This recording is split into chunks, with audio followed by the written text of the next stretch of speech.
사도행전 19장 8절에서 20절까지 한 절씩 교독하겠습니다. 바울이 회당에 들어가 석 달 동안 담대히 하나님 나라에 관하여 강론하며 권면하되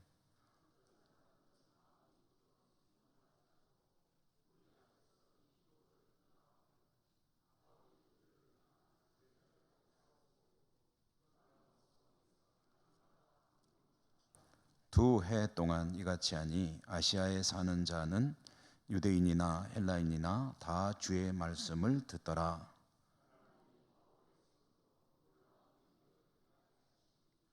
심지어 사람들이 바울의 몸에서 손수건이나 앞치마를 가져다가 병든 사람에게 얹으면 그 병이 떠나고 악귀도 나가더라.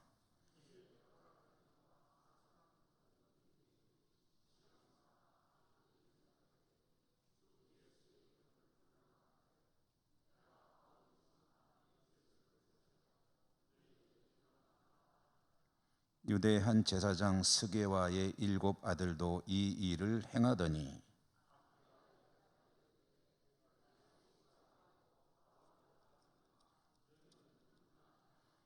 악귀 들린 사람이 그들에게 뛰어올라 눌러 이기니 그들이 상하여 벗은 몸으로 그 집에서 도망하는지라.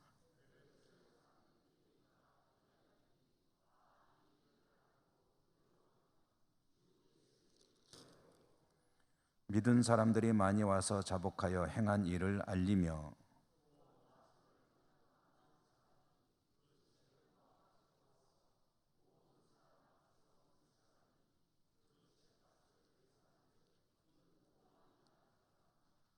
이와 같이 주의 말씀이 힘이 있어 흥왕하여 세력을 얻으니라. 아멘. 오늘도 주님 은혜가 함께 하시기를 기원합니다. 신약 성경 읽기 오늘이 144번째, 사도행전 읽기로는 46번째. 읽는 줄거리상으로 보면 제3차 선교 여행 중에 에베소에서 있는 이야기 두 번째로 봅니다. 사도 바울이 3차 선교 여행을 떠났고 안디옥을 떠나서 갈라디아와 부르기아 지역을 두루 순회하며 기존 교회 성도들을 견고히 하였고, 그리고 이제 이 선교 여행의 목적지라고 할 수 있는 에베소에 당도하였다 하는 이야기. 에베소에 당도했을 때 세례 요한의 제자들로부터 이제 유래되는 그런 세력이 존재하고 있었는데, 그 사람들에게 이제 복음을 전하고 세례를 베풀고 그들도 성령을 받게 되었다 하는 그런 내용의 말씀을 지난 수요일에 보았습니다. 오늘 이어지는 말씀에 보면은 이제 여러분 같이 읽으셨는데 본격적인 사도 바울의 에베소 사역 이야기가 이제 시작이 됩니다. 사도 바울의 선교 활동의 그 모양새로 보면 에베소라고 해서 다룰 것은 없었다 하는 것을 알 수 있습니다. 에베소에 가서도 복음을 전하기 위해 회당을 찾았다. 근데 회당은 이제 안식일에 모이는 곳이니까 안식일에 회당에 가서 주 예수 그리스도의 복음을 전했을 것이고, 그렇게 석 달 동안을 했다고 하죠. 석 달 동안을 복음을 전했는데 기대만큼 열매가 맺혀지지 않았다. 성과가 생각만큼 있지 못했다. 오늘 오히려 이제 말씀의 9절에 보면 어떤 사람들은 마음이 굳어 순종하지 않았다고 되어 있죠. 어떤 사람들은 마음이 굳어. 그러니까 어떤 사람들은 이제 복음을 받아들인 사람도 있었을 것입니다만은 어떤 사람들은 마음이 굳었다 했는데, 굳어라는 이 말에 원래 가지고 있는 의미는 문 빗장을 걸어 잠근다 하는 그런 뜻입니다. 우리가 흔히 말하는 마음의 문을 콱 걸어 잠궜다. 그러니까 이제 문 빗장을 걸어 잠그면 이제 두들기고 안에서 안 열어주면 뭐 어쩔 수 없는 거죠. 복음을 전하다 보면 요지부동인, 아무리 두들겨도 꿈쩍도 안 하는 그런 사람들이 있죠. 오늘 말씀에 마음이 굳었다는 것은 그와 같이 마음의 문 빗장을 아주 견고하게 채워놓고 아무리 두들겨도 꿈쩍도 안 하는 사람들이 있었다. 그들은 복음을 받아들이지 않는 데에서 그치는 것이 아니라 사도 바울과 그 복음을 비방했다. 그렇게 반응이 이제 석 달 동안 회당에 가서 열심히 복음을 전했는데 그런 반응이 나타났을 때 사도는 어떻게 또 거기에 대해서 대응했느냐 하니까 이미 복음을 받아들인 사람들을 중심으로 그 사람들을 양육하는 일에 힘쓰게 되었다. 그래서 두란노 서원이라는 곳에 가서 제자로 이미 이제 분류될 수 있는 사람들을 향해 말씀을 강론하기 시작했다라고 오늘 성경이 전해줍니다. 두란노 서원이라고 했는데 이 두란노 서원은 그럼 뭐 하는 곳일까 하는 게 좀 궁금해지죠. 두란노라는 말은 이제 일종의 명칭이고 서원이 그 장소가 뭐 하는 곳이냐. 근데 서원은 요즘으로 치면 뭐라고 해야 될까요? 이제 임대 사무실 정도로 생각하면 될 것 같습니다. 아니면은 이제 강연장 뭐 이런 용도로 주인이 이제 임대료를 받고 빌려주는 곳, 이제 서원이고, 이름이 두란노라는 것에 대해서는 명확한 그런 어떤 근거는 찾기 어려운데요. 이 두란노라는 말이 가지고 있는 뜻이 독재자라는 뜻입니다. 독재자 사무실, 독재자 극장, 독재자 회관 뭐 이런 뜻이 되겠죠. 그래서 아마 이 독재자라는 말은 주로 그것을 이용하는 사람들이 붙인 별명이 아닐까 이렇게 생각을 합니다. 어쨌든 이 사도 바울은 두란노 서원이라는 사설 강연장을 임대해 가지고 기왕의 복음을 받아들인 제자들을 대상으로 말씀을 가르치는, 매일 말씀을 가르치는 이제 사역에 집중하게 되었다. 회당은 안식일이 돼야 가서 사람들을 만날 수 있지만 두란노 서원은 임대료만 내면 언제든지 이용할 수 있을 것이기 때문에 예를 들어서 한 달간 계약을 한다. 그럼 몇 시부터 몇 시까지 내가 쓰겠소 라고 한다면은 이제 언제든지 가서 쓸 수 있는 것이고, 그러니까 장점은 언제든지 쓸 수 있다는 것이고, 단점은 이제 그 임대료를 내는 것이 부담이 될 수가 있다 이런 것일 겁니다. 그래서 보통 에베소에서도 사도 바울은 선교 후원을 받고 있었지만 그것만으로 충당하기 어려울 때는 이제 자비량으로 일도 해가면서 이와 같이 말씀 사역을 하였을 것이다 이렇게 추측을 하고 있습니다. 두란노 사역을 오늘 우리가 읽은 말씀에 보면은 지속적으로 2해 동안 했다라고 하죠. 2년 동안, 그러니까 사도 바울의 선교 여정을 통해서 보면은 고린도에서 1년 6개월 정도 있었다고 하는데 에베소에서는 2년 이상 있었으니까 정확히는 얼마인지는 뚜렷하지는 않은데 약 한 3년 가까이 있었을 것으로 추측됩니다. 그렇게 긴 기간을 에베소에서 공을 들인 결과 오늘 성경 말씀 10절에 보면 아시아에 사는 자는 유대인이나 헬라인이나 다 주의 말씀을 듣더라라고 했으니까 많은 사람들이 이제 복음을 받아들였다라는 그런 이야기가 될 것입니다. 다 들었다라고 하는 것은 좀 과장일 것이고요. 많은 사람들이 이제 에베소라는 도시에서 복음을 받아들이고 에베소의 교회가 이제 이루어지게 되었다 하는 그런 말씀입니다. 의미 있는 성과를 거둔 거죠. 자, 그러면서 에베소에서 이제 있었던 이야기들이 좀 전해지는데, 에베소에서의 사역은 사도 바울에게는 지금까지 있었던 많은 도시들 중에 가장 힘든 곳이었을 것으로 추측되고 있습니다. 그렇게 추측하는 그 근거는 고린도 후서에 보면은 사도 바울이 자기가 얼마나 주의 복음을 전하기 위해서 고난을 받았는가 하는 이야기를 쭉 토로하는 장면이 있는데요.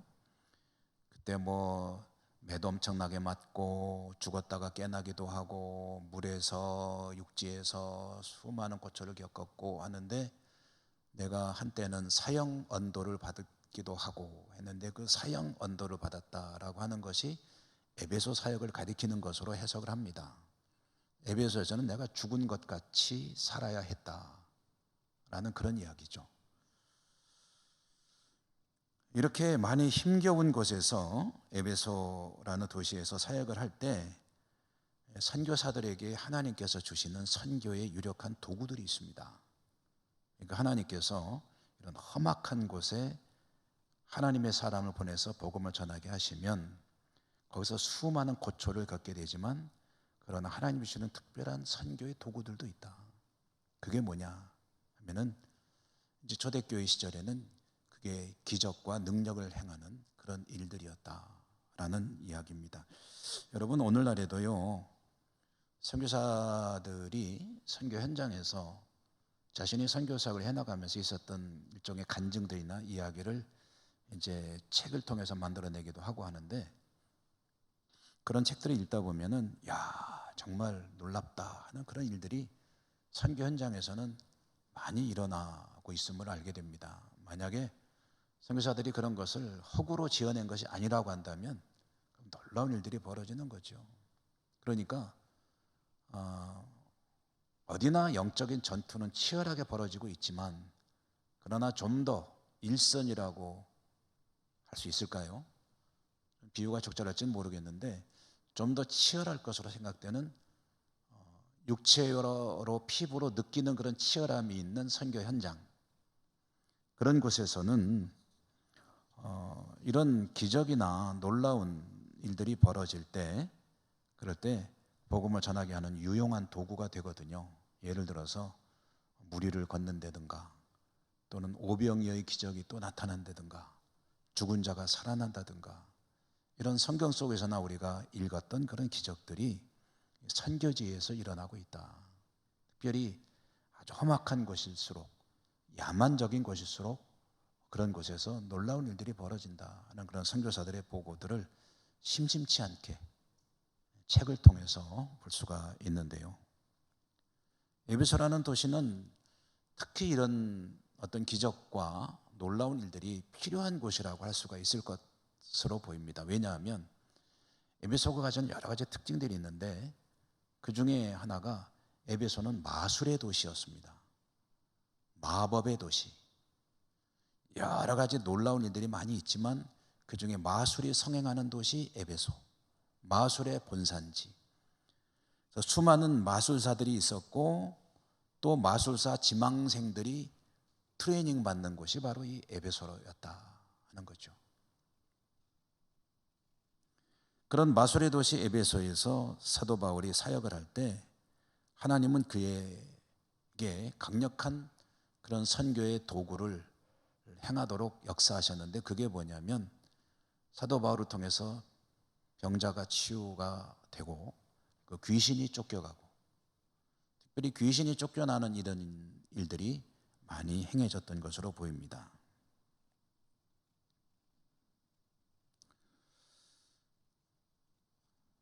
마술의 도시 에베소에서 사도 바울에 의해서 놀라운 능력이 나타나게 되자 소문은 퍼져나갔죠. 많은 사람들이 몰려왔습니다. 수많은 사람들이 복음서에서 보면은 주님을 향해 몰려오듯이 사도 바울을 향해서 몰려왔을 것은 불보듯 뻔한 일이고요. 사도 바울 혼자서 감당할 수 없을 만큼 도움을 필요로 하는 사람들이 있을 때에, 사도 바울을 만나기 어려운 사람들은 또 그런 치유나 축귀 같은 일들이 필요한 곳에서는 사도 바울의 물건들, 예를 들어서 손수건이나 일할 때 앞에 두르는 이런 앞치마 같은 것들을 가져다가 그것들을 통해서도 기적이 나타나는 그런 일들이 에베소에 있었다.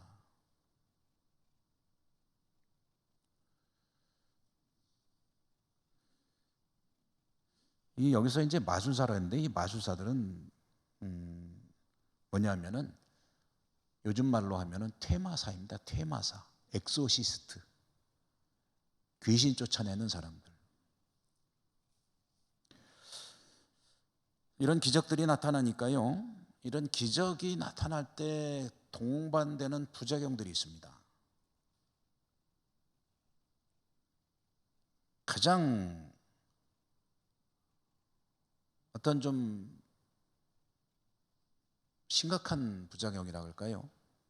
그것은 그 기적을 행하는 본인에게 나타나는 경우가 많다는 거예요. 가장 안 좋은 일이겠죠. 뭐냐면 그런 능력을 행하는 이들은요, 빠지기 쉬운 함정이 있는데 그게 뭐냐면 자기가 뭔가 된 것으로 착각하게 된다는 거예요. 뭔가 엄청난 일을 하게 되면은 처음에는 하나님의 은사라는 것을 알고, 그리고 그것에 의해서 이제 쓰임 받는 그런 사역자로 살아갈 수 있을지 모르겠지만, 시간이 지나면서요, 점점 마치 자신의 능력인 것으로 착각을 하게 되고 스스로 높아지기 시작한다.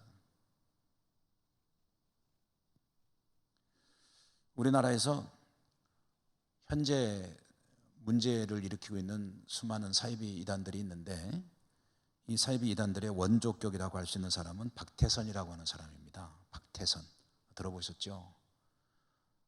저 어렸을 때 내 전도관이라는 이름으로요, 굉장히 성행했던 그런 이단입니다. 이 박태선이라고 하는 이 사람도 처음부터 이상한 사람은 아니었을 겁니다. 그 사람의 초기 신앙생활을 제가 눈으로 본 게 아니기 때문에 책을 통해서나 자료를 통해서 읽어보면 뭐 자세한 것은 잘 모르겠는데, 이 사람은 굉장히 은혜를 사모했던 것은 맞는 것 같고요, 스스로 성령 체험을 했다고 하면서 나타나서 활동을 하기 시작했는데, 그때 이미 악한 영에 사로잡혔던 것으로 이제 보여집니다. 원래 박태선은 남대문 교회라고 하는, 서울에 가면은 서울역 앞에 교회가 있는데 아주 유서 깊은 교회죠. 이 남대문 교회의 집사로 정말 열심히 교회를 섬기던 사람이었습니다. 그때에 남대문 교회를 목회하던 분은 김치선 목사라고 하는 분인데, 이 김치선 목사는 교계 어른이었습니다. 김치선 목사에게 이 박태선은 정말 잘 보였습니다. 얼마나 충성스럽게 교회를 섬겼는지 목회자도 모든 성도들도 칭찬 일색인 그런 사람이었고요. 김치선 목사가 남대문 교회에서 사역지를 창동교회로 옮기게 됐는데, 목사를 따라서 창동교회로 이 사람도 따라갔습니다. 그래서 창동교회에서 또 열심히 교회를 섬기는 것을 보고 김치선 목사가 공동회를 통해서 장로로 세웠습니다. 창동교회 장로가 됐습니다. 그런데 장로가 되면서 그는 본색을 드러내기 시작합니다. 자신이 성령 체험했다고 하면서 전국을 돌아다니면서 집회를 하기 시작했고, 아픈 사람들을 위해서 안수기도를 했습니다. 기록에 의하면 병 낫는 사람들도 있었다고 그래요. 이렇게 부흥회를 인도하고 수많은 추종자들이 따르면서 한때는 스스로 호언장담하기를 100만 명 성도를 이루겠다 라고 할 정도로 엄청난 그런 센세이션을 일으켰고, 그리고 여러분 잘 아시는 신앙촌 같은 그런 집단 거주 형태의 그런 종교 마을도 만들었고,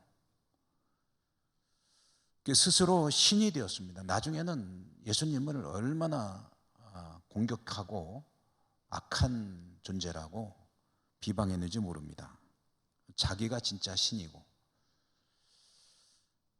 이렇게 무리를 빚으면서 이런 활동을 한 박태선의 그 시작이 바로 은혜를 받고 은사를 받으면서 시작이 된 것이다. 여러분, 오늘날 우리가 그렇게 참 혀를 끌끌 차는 신천지 같은 그런 이들을 그 모든 원조가 이 박태선입니다.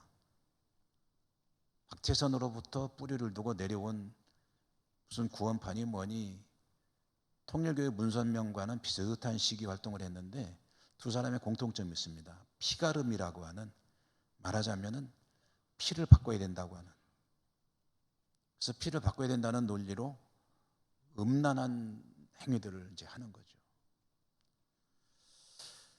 어쨌든 이와 같은 이단들이 출현할 때 그 시작은요, 성령 체험이라고 본인들이 주장하는 은사를 통해서 시작이 됩니다. 신비한 능력이 나타나니까 신기하기도 하고 사람들도 신기하고 본인도 신기하고, 거기서 제대로 그게 은혜가 바로잡혀지지 않고 은사가 남용이 되게 되면 그러면 엉뚱한 방향으로 이제 갈 수밖에 없다. 하나님의 영, 성령의 은혜가 임할 때 정말 여기서 조심해야 될 일은 뭐냐면 악한 영도 공격해 온다는 것을 꼭 기억을 해야 됩니다. 사단의 역사죠.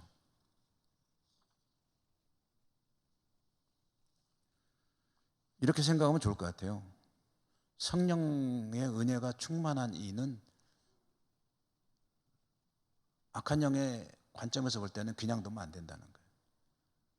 뭔가 헷갈리게 만들어야 되고, 그리고 공격을 해서 성령에 사로잡힌 상태로부터 벗어나게 만들어야지. 은혜 못 받은 사람은 그냥 놔둬도 돼요.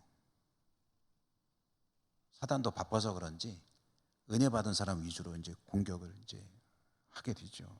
여러분, 그 영국의 그 C.S. 루이스라고 우리가 흔히 부르는 그런 유명한 기독교 변증가 겸 영미문학의 대가죠. 20세기. 이분은 성직자는 아니지만 영국의 그 유명한 옥스포드, 케임브리지의 교수로 사역을 하면서 기독교에 대한 수많은 저술들을 내놓은 천재적인 인물인데, 이분이 쓴 수많은 작품들 중에 제가 몇 차례 소개해드렸지만 스크루테이프의 편지라고 하는 그런 우화적인 그런 이야기 묶음집이 있습니다. 스크루테이프는 마귀의 이름입니다. 근데 노련한 마귀죠.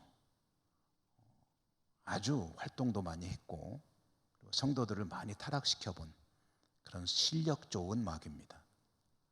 그런데 이 이 스크루테이프에게 새로 조카가 마귀로 이제 데뷔를 한 거예요. 활동을 시작한 겁니다. 그런데 어설프죠. 노련한 마귀가 보기에는 참 어설프기 짝이 없는 조카 마귀 웜우드라고 하는 마귀. 이 웜우드에게 이제 노련한 마귀 스크루테이프가 성도를 타락시키려면은 너는 이렇게 일을 해야 된다라고 가르침을 주게 되는데, 그거 모아놓은 책이에요. 스크루테이프 편지라는 게. 조카 웜우드에게 여차저차 해라.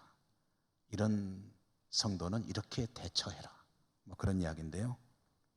몇 가지만 소개해드리면, 성도로 하여금 하나님께 집중하지 못하게 만들어라.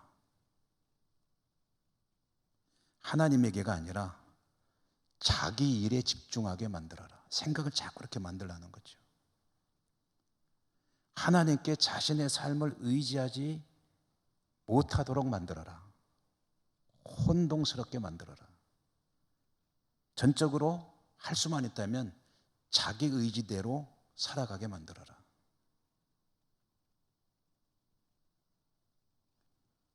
또 이런 이야기도 합니다. 성도가 미래를 두려워하게, 염려하게, 걱정하게 만들어라. 자신의 미래에 집착하게 만들고, 그리고 할 수만 있다면 자주 만나는 사람들을 싫어하게 만들어라. 만날 일 별로 없는 사람들을 좋아하고, 자주 만나는 사람은 그 사람에 대해서 나쁜 감정을 만들도록 가서 계속 속삭여라. 또 이런 이야기도 합니다. 성도가 힘든 시기를 지나고 있다면 이렇게 생각하게 만들어라. 이 상황이 끝나지 않을 것 같다라는 생각. 힘든 시기, 시련의 시기가 계속될 것 같다는 생각을 하게 만들어라.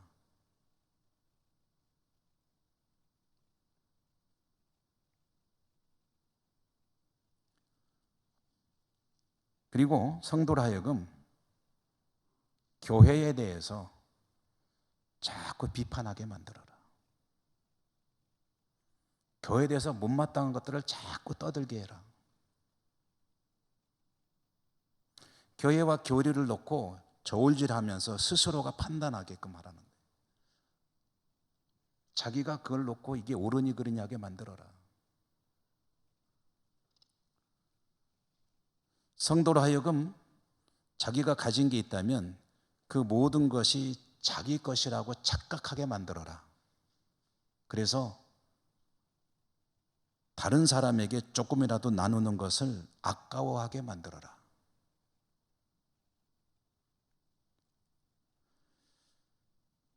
예수를 참된 진리로 믿지 말고 훌륭한 역사상 위대한 인물로 믿게 만들어라. 그래서 너무나도 훌륭한 인물이기 때문에 그 사람의 발자취를 따라가면서 뭔가 좀 배우려고 하는 위대한 인물이라고 자꾸 부각시키고, 구주라는, 진리라는, 하나님이라는 것들은 그것은 아니라는 쪽으로 생각하게 만들어라. 뭐 이런 이야기입니다. 그래서 31가지 편지를 보냈는데 혹시 시간 되시면은 읽어보시면은 뭐 재밌다고 하긴 좀 그렇긴 해요. 그런데 가슴이 좀 뜨끔뜨끔해지는 그런 이야기들이 참 많습니다. 바울을 통해서 많은 기적들이 나타납니다. 그럴 때 본인에게 나타나는 문제와 함께 또 한 가지 문제는 뭐냐면 비슷한 것들이 이제 우후죽순처럼 나타나기 시작한다는 겁니다. 이런 것들을 뭐라고 부르냐면 사입이라고 합니다. 사입이. 사입이라는 세 글자 한자 말은 사는 비슷하다는 뜻이죠. 그러나 아니다. 그래서 비슷하지만 아니다. 진짜 같은 가짜. 짝퉁. 싸구려 짝퉁 말고 비싼 짝퉁. 제가 어떤 영상을 보니까 어느 나라 가면은 그 가짜를 막 모아놓고 파는 도시가 있다고 그래요. 저는 가보진 못했지만 가보면은 거기 짝퉁들도 급이 있답니다. 처음에는 짝퉁인데 누가 봐도 아유 이거 조잡스럽네, 조악하네 하는 것들을 보여주다가 왠지 좀 괜찮은 걸 찾는 사람인 것 같으면은 점점 안으로 끌고 들어간대요. 가지고 진짜 A급을 보겠느냐, 그걸 딱 보여주고 또 마음에 안 들면 진짜 A급을 보겠느냐. 그래가면서 점점 하는데 나중에 막 그 비싼 짝퉁은요 값도 굉장히 비싸다고 그래요. 근데 봐도 전문가들이 봐도 예를 들어서 무슨 비싼 명품 시계다 그러면은 어떤 게 진짜인지 구분하기 어려울 정도로 그런 가짜들이 많다는 겁니다. 이게 사입이죠. 진짜 같은 가짜. 이 에베소에 수많은 퇴마사들, 마수달이 있다고 그랬잖아요. 근데 그런 사람들이 이제 사도 바울의 이름을 사칭하는 그런 사이비들이 나타나게 됐습니다. 그래서 이 사람들이 뭐라고 그러냐면, 예를 들어서 귀신 들린 사람이 있다고 그래요. 그러면 보통 이제 물러가라 뭐 이런 식으로 하지 않겠습니까? 예수 그리스도 이름으로 명하노니 뭐 이렇게 선언하고 할 텐데, 이제 성경에 나와 있는 표현을 보니까요 이렇게 했다고 그래요. 내가 바울이 전파하는 예수를 의지하여 너에게 명한다 라고 했다는 거예요. 웃기지 않으세요? 저기 바울이라고 하는 사람이 전하는 그 예수의 이름으로 내가 너에게 명한다. 그럼 이게 지금 뭐 하자는 건지 모르겠어요. 근데 이런 일을 하는 유대인들도 있었고, 제사장 혈통의 가문인 스게와라고 하는 인물의 일곱 아들들도 퇴마사로 활동을 하고 있었던 모양인데, 이 일곱 아들이 이런 에피소드를 하나 전해주는 거죠. 일어난 일 보면은 15절 이하의 말씀을 보니까, 내가 바울이 전파하는 예수를 의지하여 내게 명하노니 떠나라 라고 했겠죠. 그랬더니 이제 어떤 일이 벌어졌냐면 15절에 보니까, 15절 한번 읽어보실랍니까? 같이 15절 읽어볼까요? 시작. 악기가 대답하여 이르되 내가 예수도 알고 바울도 알거니와 너희는 누구냐? 라고 귀신 들린 사람이 대답을 하는 거예요. 그러니까 귀신이 귀신 들린 사람의 입으로 대답을 하는 거죠. 그래, 뭐 니들이 그렇게 말하는 예수 나 알지, 바울 알아. 근데 니들은 누군데? 네가 뭔데? 라고 조롱을 하는 거죠. 그러면서 어떻게 됐느냐, 16절에 보니까, 16절 한번 또 같이 읽어볼까요? 시작. 악귀 들린 사람이 그들에게 뛰어올라 눌러 이기니 그들이 상하여 벗은 몸으로 그 집에서 도망하는지라. 제가 이제 이걸 읽으면서 현대어로 번역된 공동번역 성경으로 한번 읽어봤더니 굉장히 재미있게 번역이 됐어요. 그래서 한번 읽어드릴게요. 공동번역 성경 15절과 16절 읽어드릴게요. 그때 마귀 들린 사람이 나는 예수도 알고 바울도 잘 아는데 도대체 너희들은 누구냐 하면서 덤벼들어 그들을 모조리 때려 눕혔다. 그들은 상처투성이가 되어 알몸으로 그 집에서 도망쳤다. 얼마나 창피할까요?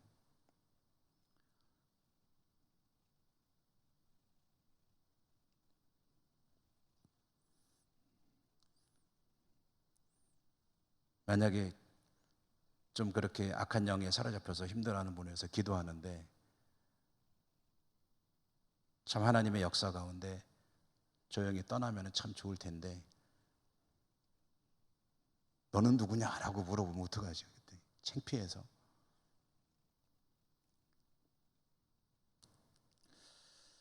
자, 어쨌든 여러분 이런 광경을 상상해 보면은 참 웃을 수도 없고 귀신 들린 사람에게 조롱당하는 그런 일들이 벌어지긴 했는데, 이 일이 이제 소문이 난 거예요. 에베소에 소문이 나면서 오히려 이런 사이비들의 활동을 통해서 이제 뭐가 사람들에게 알려지냐면은 진짜와 가짜가 이제 드러나게 되는 겁니다. 가짜들이 가만히 조용히 몰래 했더라면 어쩔지 몰랐는데, 이렇게 이런 사건들을 통해서 이제 가짜는 귀신도 우습게 본다, 진짜는 저 바울 저 사람밖에 없다라는 그 소문이 난 거예요.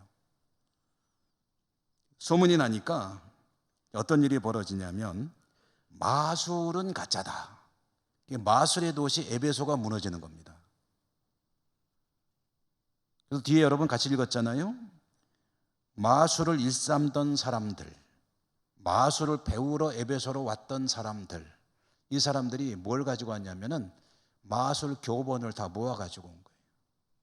마술 관련 서적들을. 그걸 모아놓고 다 불태워버렸어요. 에이, 헛수고했네 그랬겠죠. 이런 가짜 같은 일하고 진짜는 저 누구밖에 없다? 바울밖에 없다. 마술을 배우려면 저 양반한테 가서 배워야 된다.